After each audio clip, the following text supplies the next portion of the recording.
It began on a mountain where storms weren't just weather. They were warnings. And where a broken man met a woman whose lies were more fragile than her fear. A cabin meant for silence suddenly held three hearts trembling for different reasons. The longer you resist, Guilt, the harder it grief, gets. and a truth hidden beneath a broken bracelet. As snow sealed every door, Rowan's past clawed its way back. And Odin, the dog who trusted no one, watched the stranger with eyes that saw straight through souls. Stay right where you are. One night, moonlight exposed the you? secret she swore she'd take to her grave. And the flashlight me, in John. Rowan's hand became a blade that cut every fragile bond they'd built. Her letter in the mist, the debt she paid in silence, and the red ball of forgiveness. Each revealed a love she never dared speak aloud. 6 weeks later, she returned not in diamonds or lies, but in truth. And the dog who once doubted her ran to her like he'd found his missing half. I missed So you. before you see how their story ends, tell me, would you Ready have to trusted play? her? Give me the ball. Comment below, and don't forget to like and subscribe to Angels in Uniform.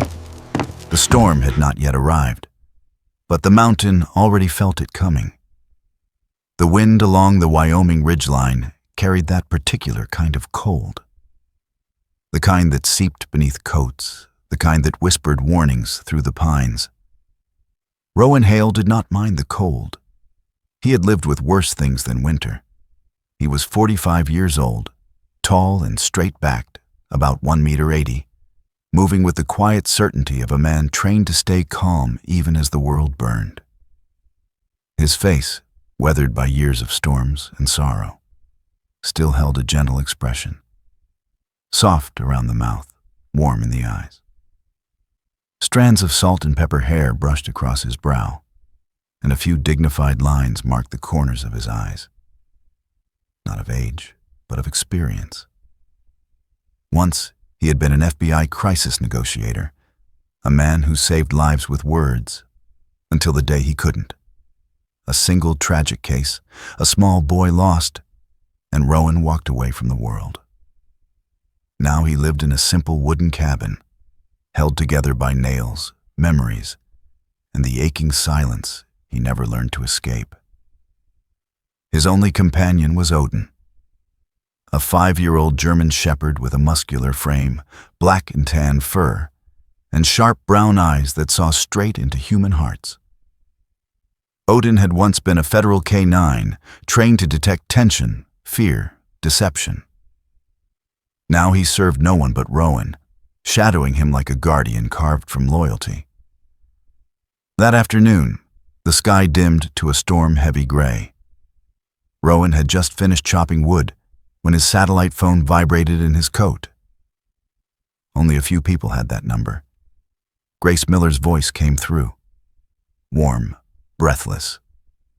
Grace, his 60-something neighbor, a small woman with gray hair pinned neatly, the kind of woman who baked pies for strangers and prayed for everyone by name. "Rowan," she said, "I need your help. Silver Pine Lodge. The heater's gone out. Guests were supposed to be there. I can't reach them. Could you check?" Rowan didn't hesitate. "Of course." Grace rarely asked for help. When she did, it mattered. He whistled. Odin rose immediately, ears alert, paws brushing off snow as he trotted to Rowan's side. They headed up the trail together, boots crunching on frozen ground. The air felt heavier with every step, the storm drawing closer, breathing down their necks. Halfway there, Odin stiffened. His ears shot forward. His fur rose along his spine. A deep growl curled from his chest. Rowan slowed. Odin never reacted without reason. They reached the lodge.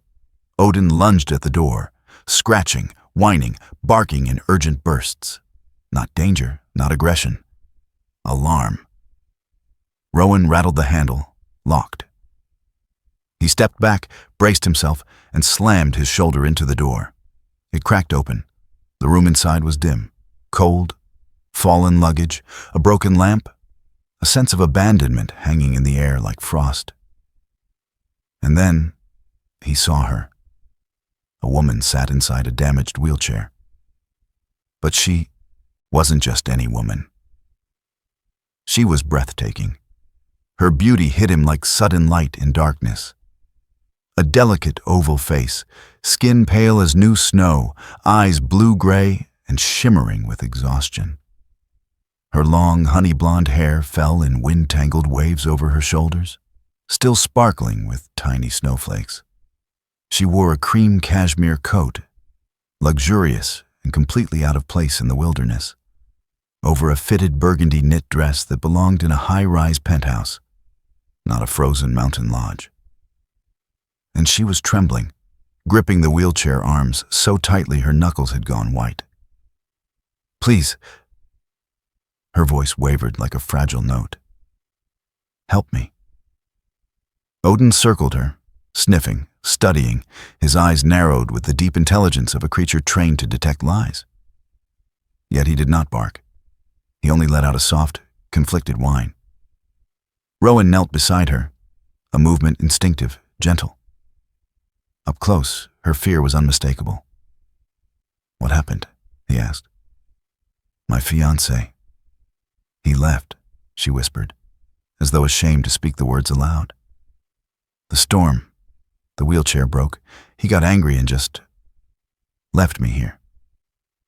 Rowan felt something inside him twist, not anger, but disbelief mixed with pity. "No one should leave you like this," he said quietly. She closed her eyes, trembling harder. "Can you stand at all?" "No," she breathed. I can't walk." He nodded once, calm, decisive. Without another word, he slid one arm under her back and the other beneath her legs. She weighed almost nothing, fragile as a frozen bird. She gasped softly when he lifted her, her fingers curling into his coat. Odin followed close, watching every step. Outside, the storm had begun its assault. Snow stung their faces, the wind howling like something ancient and hungry.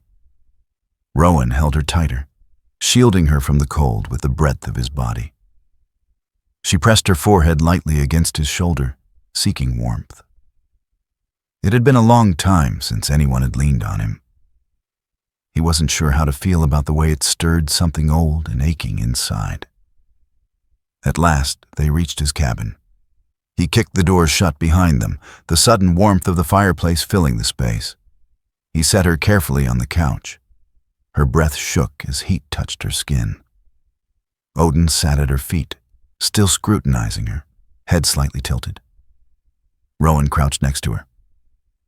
"What's your name?" he asked gently. "Lena," she whispered. "Lena Brooks." A beautiful name. But something in the way she said it felt heavy, as though the name itself carried a story.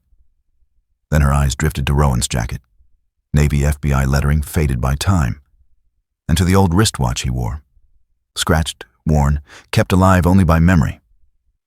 "You're FBI?" she asked softly. "Was," he answered, voice low, final. The fire crackled. Silence wrapped the room again, thick as the storm. Then, Odin suddenly rose, ears pricking sharply. He stared, not at Lena's face, but at her left wrist. A broken medical alert bracelet hung there, its engraving scratched almost beyond recognition. Only 2 letters remained clear. L.B. Lena Brooks. Odin growled, but not in anger, in confusion, as if telling Rowan, there's more to her than she says. Lena quickly hid her wrist under the blanket, eyes wide, lips trembling. "It's nothing," she said too fast. Rowan felt a cold ripple slide down his spine. Not fear, a warning. A truth waiting in the dark. But Lena's exhaustion was too real to ignore. Whatever mystery lingered could wait until morning. He wrapped a thick wool blanket around her shoulders. "You're safe now," he said softly. "Rest." Lena nodded, though her eyes stayed open, haunted, watchful. Odin pressed his forehead lightly into Rowan's knee. Their silent ritual, a reminder of trust and faith between man and dog. Rowan exhaled, turning his gaze back to the fragile, beautiful stranger fate had thrown into his home. Outside, the storm roared. Inside, 3 souls, wounded, wary, unwillingly entwined, shared the same fragile breath of warmth. And somewhere deep within Rowan, something long numbed began to stir again.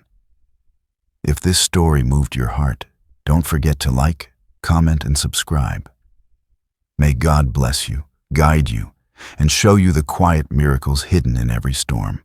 Morning did not arrive with sunlight. It arrived with a softer shade of gray. The storm hadn't ended. It had simply grown tired of throwing punches and settled into a steady, suffocating white. Inside the cabin, time moved differently. There was only the crackle of fire, the whistle of wind squeezing between wooden boards, and the quiet breathing of 3 beings who were not yet sure what they were to one another. Rowan Hale stood by the small kitchen counter, hands steady as he poured oatmeal into a dented pot. He moved with the careful economy of someone used to doing everything alone. No wasted gesture, no noise louder than necessary. He still wore the same Navy FBI jacket from the night before, though now it hung open, revealing a simple flannel shirt beneath. The old watch on his wrist ticked softly, stubbornly, refusing to die, just like its owner. On the couch, Lena Brooks lay beneath a thick wool blanket.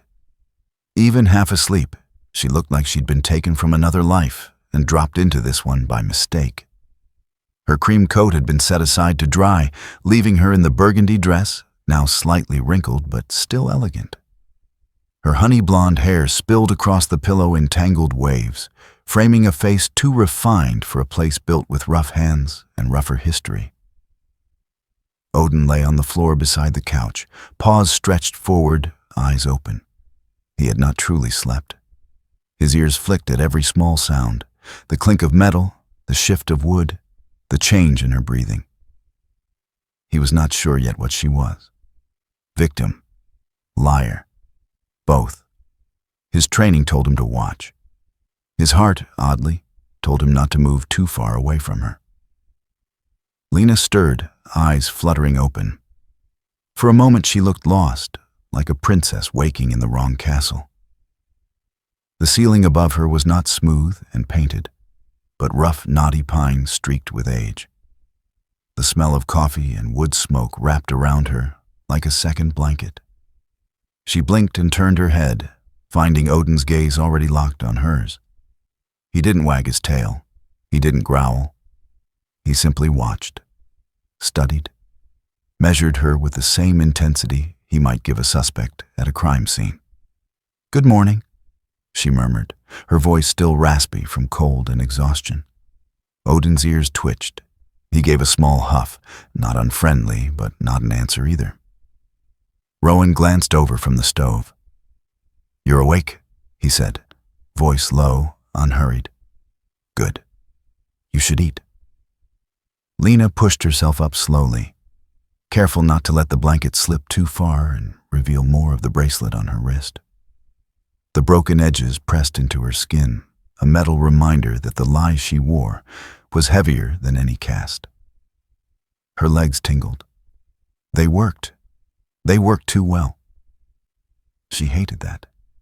She hated that she could stand, that she had stood while pretending otherwise. Rowan brought a chipped bowl of oatmeal and set it on the small coffee table in front of her. He added a mug of coffee, steam curling from its surface like a frail prayer. "Thank you," she said quietly. He nodded once, then stepped back. He did not sit near her. Instead, he leaned against the edge of the kitchen counter, arms folded, watching the fire rather than her. She felt that distance more keenly than she expected. Lena took a bite, the warmth spreading down into the cold places inside her chest. She realized she hadn't eaten properly in over a day. She'd been too busy running, too busy lying. Her gaze drifted around the cabin, It was small, but everything had its place. A shelf of books sagged slightly under their own weight. Titles about negotiation, psychology, theology, survival. A worn Bible sat between two FBI manuals. The spine was cracked from years of use. Above the stone fireplace, there was a single framed photograph. Rowan, younger, without the lines of grief on his face, stood beside a boy perhaps 10 years old. The boy's hair was dark and messy, his grin wide and unguarded, arm thrown around Rowan's waist with casual, absolute trust. Lena stared at that picture for a long time. "Your son?" she asked softly. Rowan's jaw tightened. He did not look up. "No," he said after a long pause, "but he should have been." The silence that followed felt different, not empty, heavy, like a grave no one visited anymore. Lena swallowed, the oatmeal suddenly thick in her throat. She could feel Odin's gaze on her, as if the dog were weighing her response, seeing whether she would pry or leave that wound alone. She chose to leave it. For now. Instead, she forced her voice to steady. "How long will the storm last?" "Long enough," Rowan answered. "Roads are buried. You're not going anywhere for a few days." The words should have comforted her. They didn't. Being trapped with him, with this dog, with that photo watching from the mantel, it made her lies feel louder. Her fiancé, Graham, had always solved problems with money or threats. Rowan solved them with quiet, with patience. It was more unnerving than shouting. Odin suddenly stood. He walked to Rowan, pressed his head into Rowan's thigh, then turned and moved to the door. He sat and stared at it, ears pricked. Rowan frowned. "What is it, boy?" Odin didn't bark. He simply stared at the door as if expecting someone, or something, to be on the other side. The hair on Lena's arms rose. She didn't know why. Rowan stepped closer to the door and listened. Nothing. Only wind. He checked the lock anyway, then reached up, almost unconsciously, to touch a small wooden cross nailed near the frame. It was simple, rough carved, no decoration. But the gesture was not casual. His fingers rested there a fraction longer than necessary, as if in that touch there lived a habit of prayer he no longer spoke aloud. Odin watched his hand, and then turned his gaze back to Lena. For a brief, unsettling moment, she had the strange feeling that the dog wasn't just guarding Rowan from the world. He was guarding the world from her. That thought hit too close to the truth. She pushed it away. Rowan returned to the main room. "I'll check the generator later," he said. "For now, we stay warm. You should rest more." "I've done enough lying down," Lena replied softly, then winced at her own choice of words. Odin's ears flicked. Rowan's eyes narrowed, just for a heartbeat. Then he looked away. He seemed to be giving her a chance to speak, to confess. She kept her silence instead, and that choice felt like another sin. Hours stretched. The day dimmed into something that could barely be called afternoon. The storm's voice rose and fell outside, a constant chorus against the wooden walls. Rowan moved through the cabin in practiced rhythms, adding wood to the fire, checking the windows for drafts, filling Odin's metal bowl with food. Odin waited by his bowl, standing perfectly still until Rowan gave a quiet hand signal. Only then did he eat, each bite controlled, no waste, no mess. Lena watched, fascinated. "He really listens to you," she said. Rowan glanced at the dog, and for the first time that day, a tiny smile softened his features. "He's better at listening than I am," Rowan replied. "He trusts his training. I argue with mine." Lena hesitated, then asked, "Do you miss it? The FBI?" Rowan's eyes grew distant, like he was looking at something far beyond the cabin walls. I miss what it was supposed to be, he said slowly. Helping people, protecting the innocent, trying to keep the worst parts of people from winning. He paused, his gaze drifting toward the photograph above the fireplace. Sometimes the worst parts win anyway, he added quietly. Lena followed his gaze, her heart tightening. She wanted to ask about the boy. She wanted to ask what had broken him badly enough to send him into exile on a mountain. But then she thought of her own broken pieces, of the ring she had stuffed into her pocket before fleeing, of the world she had run away from but still wore on her skin. She was a guest in the house of a man who at least tried to do what was right. She couldn't bring herself to stain that further. Not yet. As evening crept closer, Rowan lit an oil lamp and turned off the generator to conserve fuel. The cabin sank into a softer, golden darkness. Lena watched the flames dance in the fireplace. They cast shadows along the far wall. Rowan's tall frame, Odin's proud silhouette, her own small shape wrapped in borrowed warmth.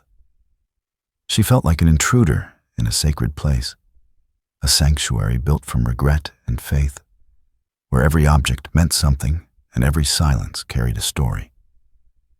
"Why do you live up here?" she finally asked. Rowan didn't answer right away. He took his time, as if weighing each word. "Because it's quiet," he said at last. "And because I hurt fewer people when I'm not trying to be their hero." That answer was not what she expected. It was too honest, too raw. She felt something sting behind her eyes. Guilt, shame, a longing she didn't have a name for. "I don't think you're the kind of man who hurts people," Lena whispered. Rowan didn't look at her. "No one thinks they are," he replied. Odin shifted, stood up and walked to Lena. He studied her face, the smooth skin, the haunted eyes, the polished beauty that didn't quite match the cracks inside. Then, unexpectedly, he lay down beside the couch, close enough that his fur brushed her hand where it hung over the edge. He didn't nuzzle her. He didn't demand attention. He just stayed. That simple act, this fierce, disciplined K9 choosing to rest beside her, tore at something inside Lena's chest. She let her fingers, almost unconsciously, lower until they brushed his fur.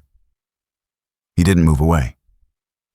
For the first time in a long time, she felt forgiven by someone, even though she hadn't confessed a thing. Outside, the storm raged on, sealing every road, every escape. Inside, 3 broken souls sat in shared silence, each one trapped not only by snow and distance, but by the weight of their own secrets. And somewhere beyond that storm, fate was already turning the next page. If this chapter touched your heart, remember to like, comment, and subscribe. May God watch over you, heal your hidden wounds, and bless you with the quiet miracles only He can bring. The storm did not relent. It pressed against the cabin like an ancient hand, determined to keep everything inside frozen in place. Rowan, Lena, Odin, and the fragile piece they were barely holding on to. Every gust rattled the window panes. Every hour dimmed the daylight a little more. Silence grew thicker with each passing day, settling into the wooden walls the way cold settles into bone. Rowan Hale moved through the cabin with his usual disciplined grace. He rarely spoke unless necessary, and when he did, his voice was steady, even, careful. It wasn't that he disliked Lena. He simply didn't know what to do with the presence of a woman who looked like she belonged in a penthouse suite, not in a mountain storm with a stranger who had too many regrets and a dog who trusted no one lightly. Lena sat on the couch, wrapped in the heavy wool blanket, her posture straight, but her expression guarded. Her honey-blonde hair fell in soft waves around her shoulders, giving her a fragile radiance that clashed with the ruggedness of the cabin. She watched Rowan from a distance. The way he stoked the fire, the way he checked the windows, the way he paused before touching the old wooden cross by the door. As if grounding himself in faith, he no longer dared speak aloud. Odin stayed by her side more than before. Not close enough to offer comfort, but not far enough to be neutral. He observed her with deep brown eyes, blinking slowly, as if sorting through 1,000 instincts at once. His tail would occasionally flick, not in friendliness, but in indecision. He was a creature trained to read truth, and Lena's presence left questions he could not solve. By the third day, Lena had memorized the small space, every shelf, every crack in the wall, every shadow the fire threw. There were only 3 steps between the lower living room and the kitchen above. 3 simple wooden steps, worn smooth by years of use. But to Lena, those steps felt like a canyon. She stared at them for a long time, the blanket clutched tightly in her hands. "You need anything?" Rowan asked from the kitchen, turning slightly to look at her. She hesitated. "No. I'm fine." He nodded once and returned to his task. But Odin didn't move. The dog's ears twitched as he watched her eyes dart back to the steps. Something about the way she stared at them, too long, too carefully, made him shift his weight. He turned his head to Rowan, then back to Lena. A silent warning. Or a silent question. Lena withdrew her gaze, cheeks warming in guilt. That night, Rowan noticed her watching the stairs again as he moved to secure the shutters. He didn't comment, but the look stayed with him long after she drifted into a restless sleep. Later, when the fire had burned low and only the soft breaths of the sleeping woman and the dog remained, Rowan stood alone in the quiet. The shadows flickered across his face, etching old memories into sharper relief. He ran a hand over his beard, exhaled, slowly, then reached for his coat. He opened the cabin door just enough for Odin to lift his head. "Stay," Rowan whispered. The German shepherd obeyed, though reluctantly, lowering his head back onto his paws. Rowan stepped out into the freezing night, crossing to the workshop attached to the woodshed. The wind clawed at him, but he ignored it. Inside the workshop, he flicked on the dim lantern. The smell of sawdust and machine oil filled the cold air. He ran his fingers over a pile of scrap lumber, testing their strength. The storm howled outside like a wounded creature, but Rowan's movements remained steady. He picked up a measuring tape, scribbled numbers onto a scrap piece of wood with a carpenter's pencil, then began to saw. The noise wasn't loud enough for the cabin to hear, but it cut through the night with purpose, sharp, rhythmic, determined. Rowan worked with focus that bordered on reverence. Each slice of the saw was a vow. Each strike of the hammer was a confession. He didn't build things often anymore. He had stopped building after the job that had taken more than it gave. But tonight, something called him to create again. Maybe it was duty. Maybe it was compassion. Maybe it was the haunting look in the eyes of a woman who seemed as trapped in her own secrets as he was in his past. By dawn, the ramp was finished. A crude piece of woodwork, raw and rough along the edges, but strong. Strong enough to bear weight. Strong enough to give someone back a small piece of freedom. Rowan lifted it onto his shoulder and carried it inside just as Lena was waking.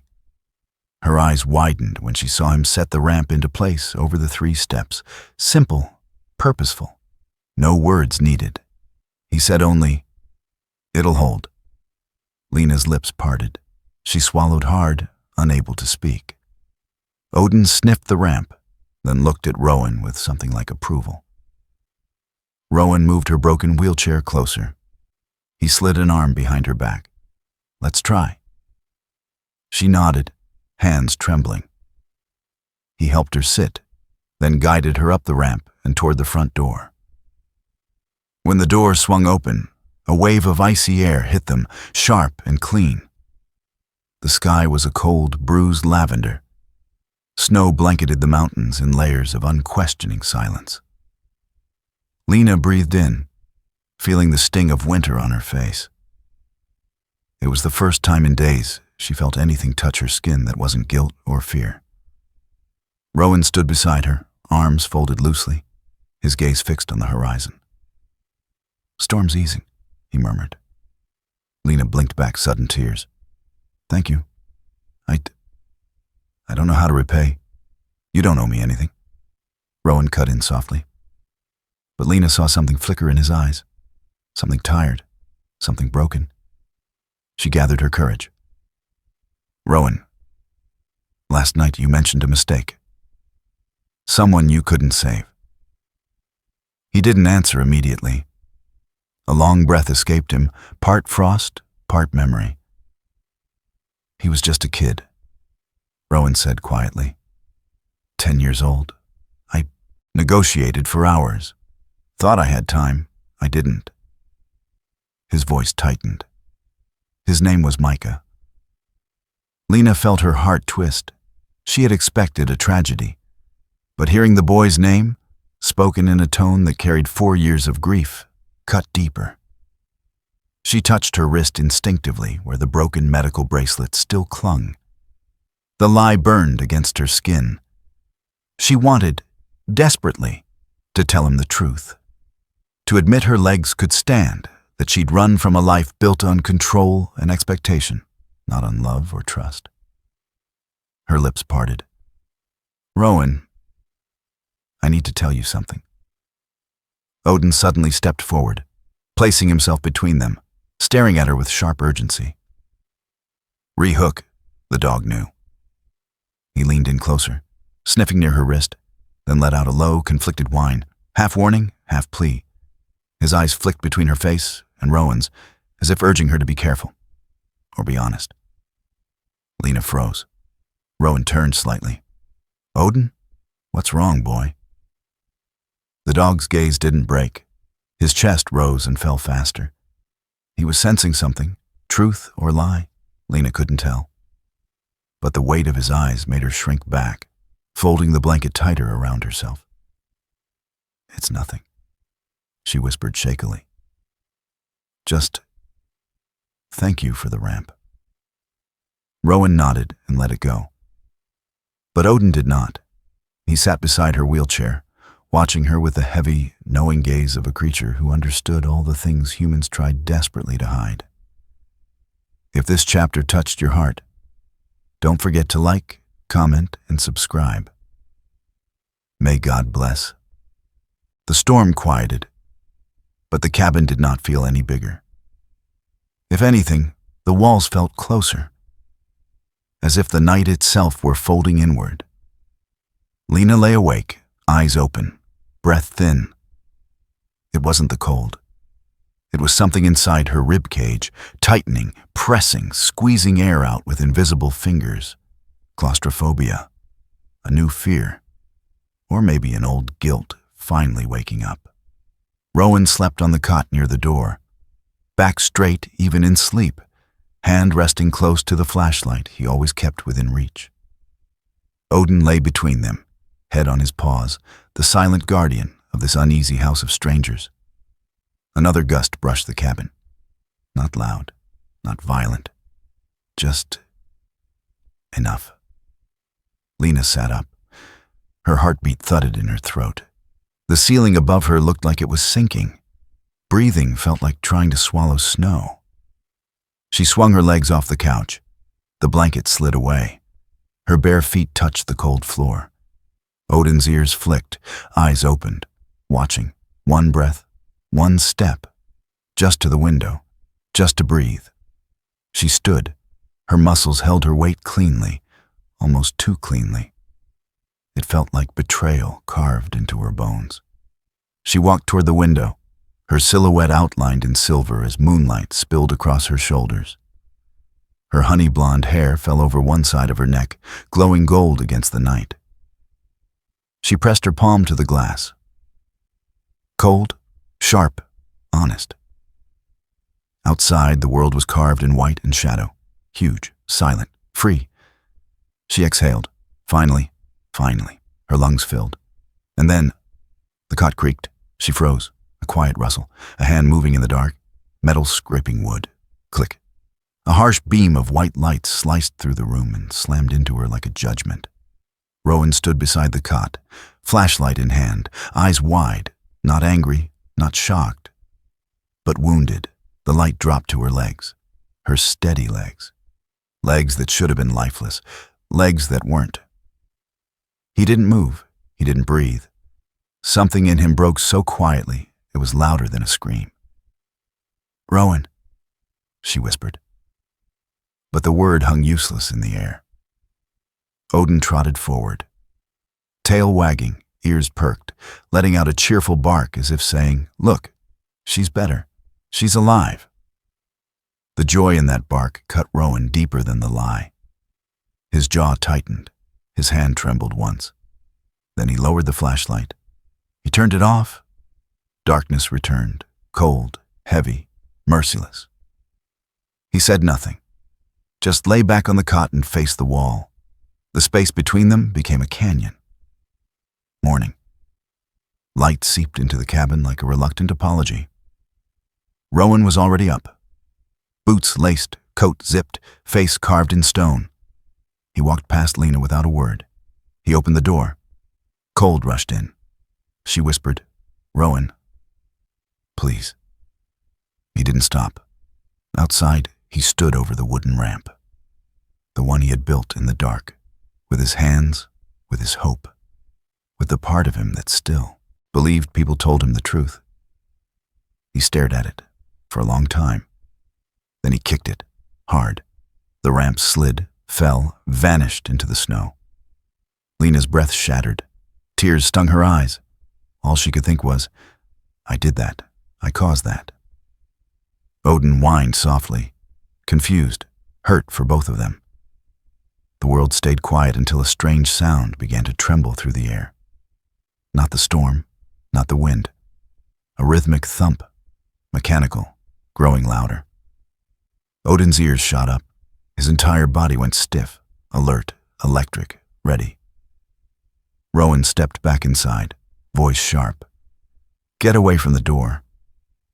Lena's heart slammed against her ribs. She knew that sound. A helicopter. The rhythmic chopping grew louder, closer, until the cabin shook. Snow exploded outward as a sleek black helicopter descended into Rowan's clearing, its metal shell gleaming under the pale sky. The side door slid open. A tall pilot stepped out first. Flight suit dark, helmet down, moving with cold precision. Then the second man stepped out. Graham Pierce. Perfect hair, perfect coat, perfect scowl. He descended like someone walking into a house he thought he owned. His navy cashmere overcoat hugged his athletic frame, a charcoal scarf tucked neatly at his throat. His square jaw clenched with annoyance, not concern. Lena felt her stomach twist. Graham looked at her the way a collector looks at a misplaced artifact. "There you are," he called, voice refined and smooth as polished steel. "Lena, darling, you had us worried." His eyes flicked to Rowan, dismissive, unimpressed, irritated by the inconvenience of another human being. "Mr. Hale," he said coolly, "thank you for taking care of something that belongs to me." Something, not someone. Odin stepped forward, muscles tense, fur raised, growl deep and warning. He placed himself directly in front of Lena, head low, body a barrier of fur and devotion. Graham froze. Fear flickered in his gray eyes. "Control your animal," he snapped. Rowan's voice was calm, steady, dangerous. "He doesn't belong to me. He chooses where he stands." Lena's pulse thundered. Odin's eyes turned to her, soft, expectant, asking a question without words. Graham extended a hand. Cold, commanding. Come, now. The air tightened. The world narrowed. Lena inhaled, feeling every ounce of fear, every lie she'd carried, every truth she'd buried. For the first time, she stood in her own choice. No, she whispered. Graham blinked. What? She lifted her chin, steadier this time. I said no. Odin's tail moved once, slow, proud, certain. Rowan looked at her, and for a brief, fragile second, pain and respect mixed in his eyes. The storm outside was ending, but inside, a new one had just begun. If this moment moved your heart, remember to like, comment, and subscribe. May God give you courage to stand, to speak truth, and to walk toward His saving grace. The helicopter had long vanished, but the sound of its blades still echoed in the clearing, a phantom reminder of everything Lena had tried to escape, and everything Rowan had just witnessed shatter. The wind had softened again. Snow drifted in slow spirals, as if the mountain itself were catching its breath. But inside the cabin, nothing felt gentle. Lena stood in the doorway, fingers trembling against the frame, watching Rowan as he brushed past her. His footsteps were quiet. Too quiet, the kind of quiet that carried more anger than shouting ever could. Odin hovered uncertainly between them, his ears pinned halfway back, as if trying to decide where he belonged in this sudden fracture of the small world he called home. Rowan's voice finally broke the silence. It was calm, cold, precise, the kind of tone a man used when every word cut deeper than a blade. You didn't betray me, he said. He didn't look at her. People lie to me all the time. I'm used to that. His eyes flicked once, to Odin. But you betrayed him. Odin's tail lowered. He glanced instinctively at Lena, as if trying to understand what he'd done wrong. Rowan continued, each word landing heavy as falling stones. In this house, there's only him and the truth. He didn't raise his voice. That somehow made it worse. Lena felt her breath collapse in her chest, not because he accused her, but because he was right. The ramp, the hours he spent in the freezing workshop, the trust in Odin's eyes. She hadn't broken wood. She had broken something sacred. Rowan grabbed his coat, opened the door, and stepped out into the pale afternoon storm. He didn't slam the door. He just left. And somehow that gentle closing hurt more than violence. Odin whimpered once, pacing between Lena and the door. His conflict was visible, torn between loyalty to Rowan and the strange, delicate bond he'd grown with her.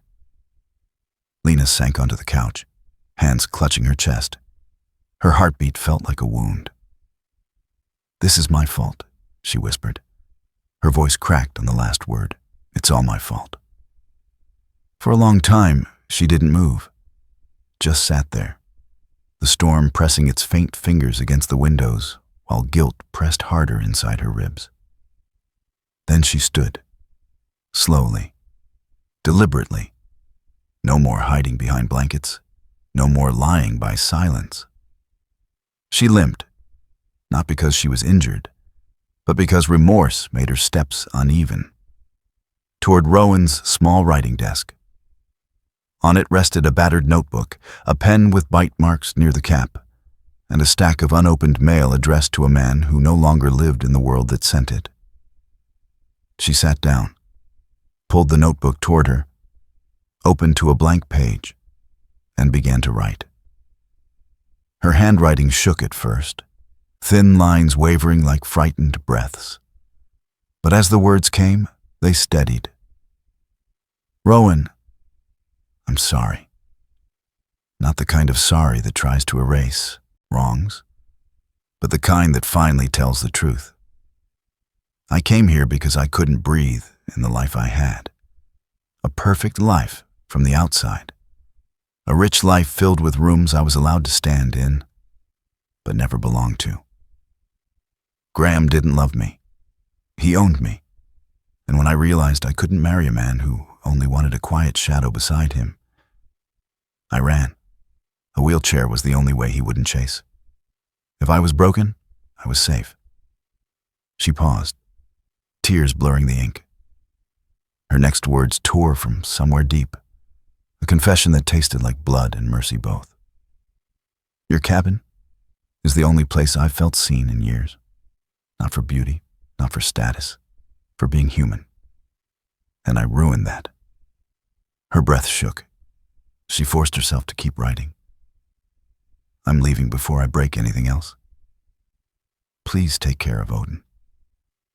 He gave me something tonight I didn't deserve. A moment of being protected. She lifted the pen for the final line. I hope God sends someone into your life who tells you the truth the first time. Lena closed the notebook. Her tears fell onto the cover, darkening the leather. She reached into the small cabinet beneath the sink, where Rowan kept old tools, spare rope, and, to her surprise, a worn red rubber ball. Odin's. It must have been his first toy. The kind puppies adored and never forgot. Old bite marks scarred the surface. The faded color hinted at years of love. She held it between her palms, feeling its weight, light, but somehow immense. Odin trotted toward her, ears perked. He recognized it instantly. His tail wagged once, slow, unsure. Lena knelt, her knees touching the cold floorboards. She placed the ball gently into his paws. I'm sorry, she whispered, for everything I am and everything I'm not. Odin lowered his head, nuzzling the ball as though it were a lost treasure returned. His eyes softened, not forgiving, but understanding. It broke her heart. She stood, wiped her cheeks, put on her coat, and stepped out into the snow. The mist had rolled in while she wrote, a heavy, pale fog that swallowed sound. Her footprints left shallow impressions as she made her way toward the tree line. Behind her, the cabin door creaked. Rowan returned. His boots halted at the sight of the empty porch. Then his gaze fell downward. Odin sat in the doorway, the red ball held carefully, tenderly, between his paws. The dog looked up at Rowan, eyes heavy with something deeper than sadness, as if asking, why did she leave? And why does it hurt? Rowan stepped closer. Snow crunched underfoot. The cold bit at his skin. But the real sting was inside. Sharp and merciless, he stared at the ball. The same ball he'd kept all these years, Micah's ball, the only thing left from the boy he couldn't save. And now Odin held it like a prayer. Rowan exhaled, a broken, weary exhale. He crouched, reached out his hand, then stopped. He couldn't pick it up. He couldn't throw it away. He could only stand there, caught between memory and forgiveness, between past and present, between what he wanted to believe and what he feared believing again. Snow drifted around him like slow-falling ashes. If this chapter touched your heart, remember to like, comment, and subscribe. May God heal your wounds, guide your truth, and bless you with his quiet miracles of forgiveness. Morning returned as a pale smear across the sky. Thin, washed out, like the day itself wasn't sure it deserved to be bright. Rowan stood on the porch, hands deep in his coat pockets, breath rising in slow clouds.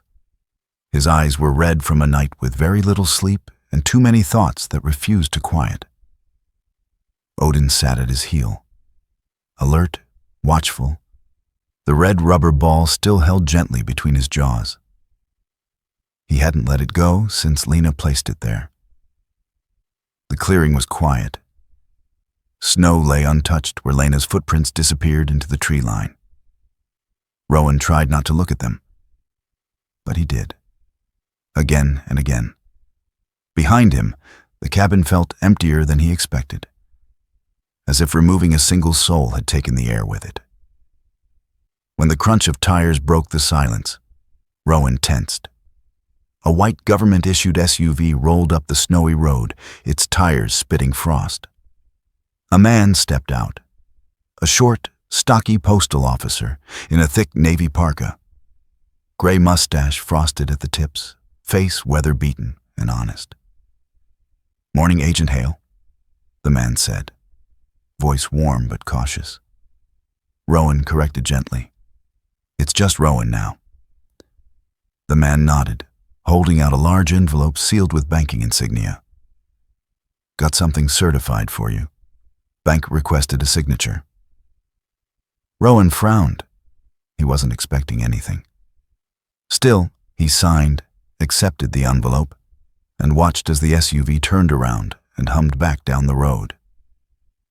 Inside the cabin, he set the envelope on the table. Odin hopped up beside him, ball still held in his mouth, tail tapping the leg of the table in a soft rhythm, as if urging Rowan to open it. He did. Inside was a notice, a thick official-looking form. He read the first line, then the second, then stopped breathing altogether. Loan settlement confirmation, property, Hale Cabin, parcel 7B, paid in full, paid by Collins Group Holdings. Rowan froze. The room blurred for a moment, not from shock, but from something deeper, something that dug into old wounds. Collins Group Holdings, Graham's family corporation. His stomach tightened with anger, with humiliation, with a raw ache he hadn't felt in years. "They think they can buy me," he whispered. He slammed the papers onto the table. Odin startled, dropping the red ball, head lifting in concern. Rowan paced back and forth. The floorboards creaked beneath each heavy step. "They think I'm weak, that I'm pathetic enough to accept charity from a man like Pierce. They think this place—" He gestured toward the walls, the fireplace, the memories carved into the beams. "I can be bought." His voice cracked. "Everything gets taken from me. Everything."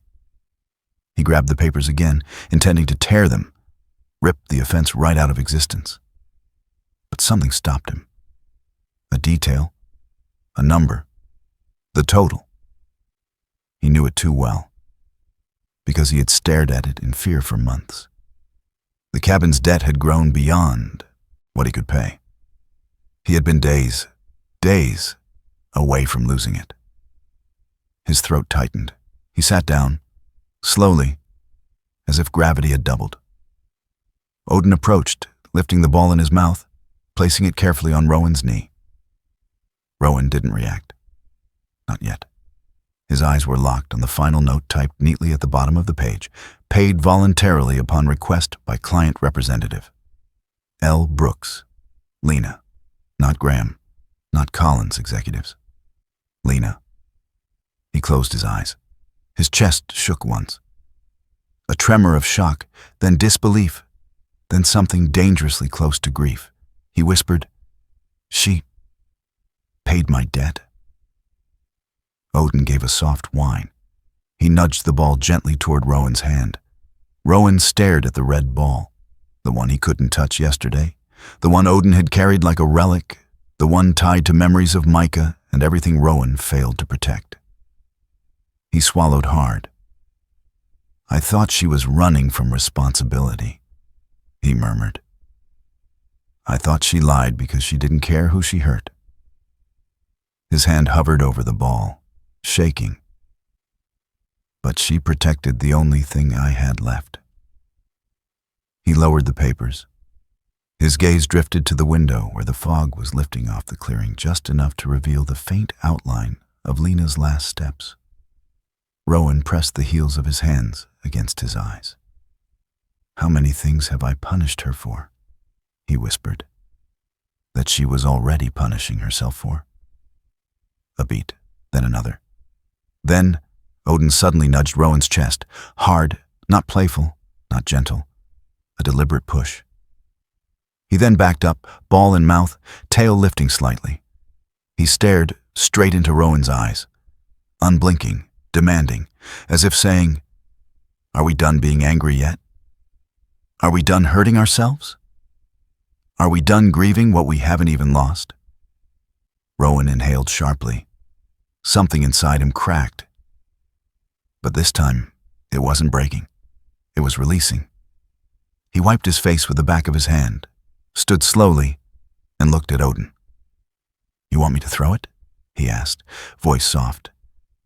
Odin's entire body lit up, ears high, tail whipping the air in frantic, joyful arcs. The red ball dropped to the floor with a clatter as the dog danced in place, waiting, hoping, believing. Rowan bent down. He picked up the ball. His fingers trembled. Not from cold, but from the weight lifting off his chest for the first time in years. He stepped out into the clearing. Snow crunched underfoot. The air smelled of pine and thawing mist. Odin bounded ahead, spinning in circles like a pup. Rowan pulled his arm back and threw. The ball arced through the air, bright red against a backdrop of white, and for a moment looked like a small comet carrying every regret he'd ever held. Odin sprinted after it, legs flying, ears flapping, joy exploding out of him with every bound. Rowan watched, a faint smile tugging at the corner of his mouth. He whispered into the cold, "Forgiveness isn't victory. It's letting go of the weight you were never meant to carry alone." And for the first time since Micah died, Rowan felt lighter. If this chapter warmed your heart, remember to like, comment, and subscribe. May God lift the burdens you carry, redeem the pain you've held too long, and fill your life with His quiet miracles. 6 weeks passed. Winter, once cruel and unyielding, began to loosen its grip on the Wyoming mountains. Snowbanks shrank into slush. Icicles fell from the eaves in soft, wet taps. The forest exhaled a slow thaw, as if the land itself were tired of grieving. Rowan Hale stepped outside his cabin that morning, coffee in hand, Odin at his heel. The German shepherd, now 5 years old, wore his federal canine harness out of habit, black and tan fur gleaming beneath the late morning sun. He looked healthier, more animated, as though the red rubber ball had rewired something deep inside his stern, soldier-like heart. Rowan looked worse. Not physically. He was still the tall, broad-shouldered 45-year-old man, with salt and pepper hair and the calm authority of an FBI agent who had seen too much. But fatigue clung to him, an invisible weight heavy across his back. The truth was simple, and he hated simple truths. He missed her. He missed the chaos she brought into his quiet. He missed the way her presence, fragile but determined, had filled the cabin with something he had nearly forgotten: warmth. Rowan drank his coffee, pretending not to feel the emptiness beside him where Lena had once sat, wrapped in a wool blanket, staring into the fire like someone staring into their own past. Odin suddenly stiffened. His ears pricked toward the tree line. A low rumble formed in his chest. Not a warning growl, but the sound of recognition waking from sleep. Rowan followed his gaze. A rumbling engine echoed weakly against the thawing hills. Not a helicopter, not a government truck, not anything polished or pretentious. An old blue pickup. Rust creeping along the doors, paint faded from years of sun and wind, rolled slowly toward the clearing. Rowan's breath caught. No, it couldn't be. The truck came to a stop. The engine coughed once, twice, then died into silence. The driver's door opened, and she stepped out. Lena Brooks, but not the Lena who wore cashmere coats and diamond-studded earrings and shoes made for ballrooms instead of snow. This was a different woman. Her honey-blonde hair was tied back in a loose ponytail, a few strands escaping to frame her face. Her skin, usually porcelain smooth, was flushed from the cold. She wore a simple wool sweater, faded jeans tucked into scuffed boots, and no makeup. None. Yet somehow, she looked more breathtaking than ever. Not glamorous, not untouchable. Real. Rowan felt the ground shift beneath him.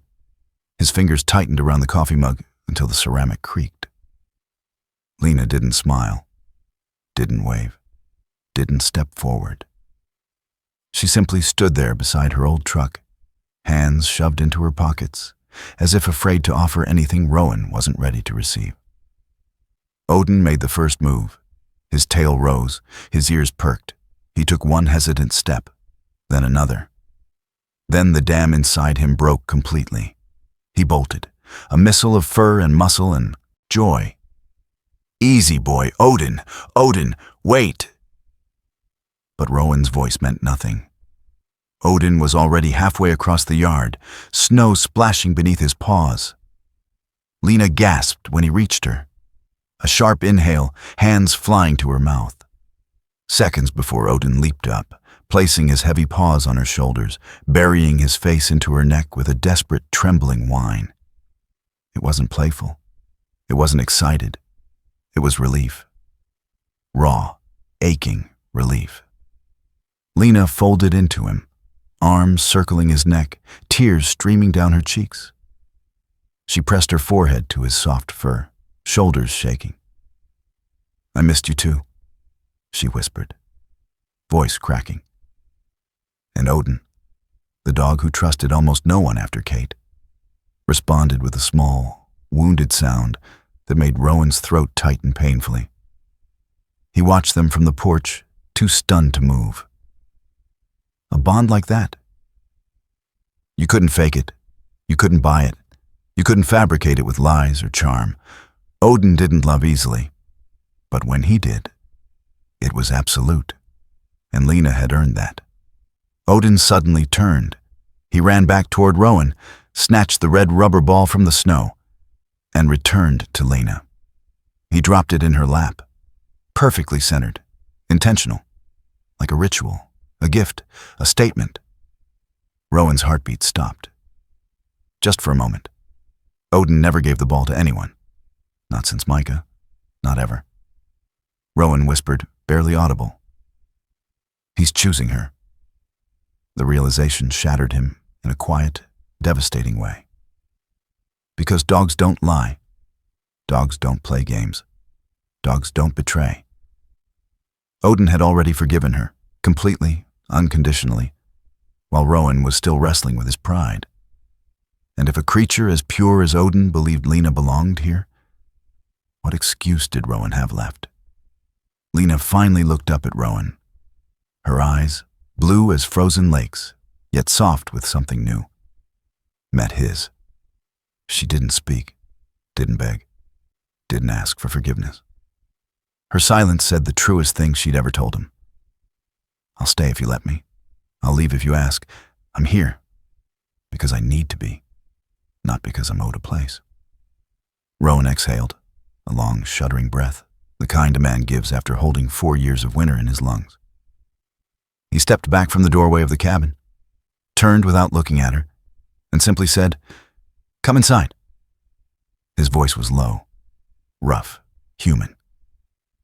In this home, no one stands out in the storm. Lena covered her mouth, tears falling again. But this time they were warm. Odin barked once, sharp, joyful, and sprinted toward the cabin. Lena followed, slow, hesitant, like someone stepping into light after too long in darkness. And Rowan, for the first time in years, held the door open for spring. If this chapter touched your heart, please like, comment, and subscribe. May God bring you home from every storm, open every new door in your life, and bless you with the kind of forgiveness only heaven can teach. In every life, storms will come, and we will lose our way more times than we care to admit. But God's grace has a quiet way of finding us, sometimes through a stranger, sometimes through a loyal companion, and sometimes through a door we never thought would open again. If this story touched something in your heart, share it with someone who may need a reminder that forgiveness is real, that healing is possible, and that miracles still move quietly among us. Leave a comment, subscribe to the channel, and let your voice join ours. May the Lord bless you, guide you, and place His protective hand over you and those you love, today and every day.